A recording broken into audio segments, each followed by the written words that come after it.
Joshua, who was the minister of Moses for 40 years, once Moses prepared to die, he had received instruction from the Lord to lay hands on Joshua in front of all of Israel, in front of all of their leadership, and for him to be appointed as the next leader of the children of Israel to be able to take the Lord's people into the land of promise. And how he and Moses were two different people. They were two different men with two different assignments. Moses led the people out of Egypt, but Joshua would take the people into the land of promise. Moses was a caretaker, but Joshua was one that engaged in conquest.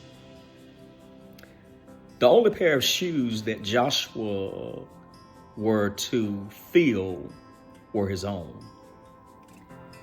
You are only responsible for walking in your own calling and not another man's.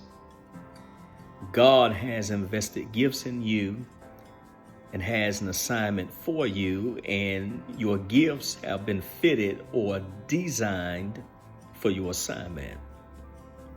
Now, shoes in biblical language are the symbology of taking ownership for your God-given assignment.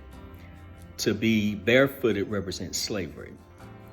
In Exodus chapter 3, verse 5, when the Lord appeared to Moses in the burning bush, just like Moses hearing his name twice and seeing the bush burn but not consuming was something that he never saw during his time in Egypt, because he was being educated on the hundreds of gods that the Egyptians worshiped, as he was the prince of Egypt. But out of these hundreds of gods that Moses were educated about, none of these Egyptian gods had a voice. They were only known as symbols. And many times when you worship gods, lowercase g, there's only a monologue when you talk to them. But when you worship God, uppercase G, there's dialogue. You not only talk to him, but most importantly, he talks to you. And the Lord instructed Moses not to come any further to the bush, but rather to put off his shoes from his feet, which meant that Moses would become a slave or a bondservant to the will of God for his life, in that he would be a prophet, a judge, a lawgiver, a caretaker, and a deliverer for the children of Israel. The will of God is always individualized for the believer based on his or her gifts, anointings, and graces. But it is a piece to the overall puzzle of corporate ministry throughout the body of Christ. You are not the puzzle, but you are only a piece to the puzzle.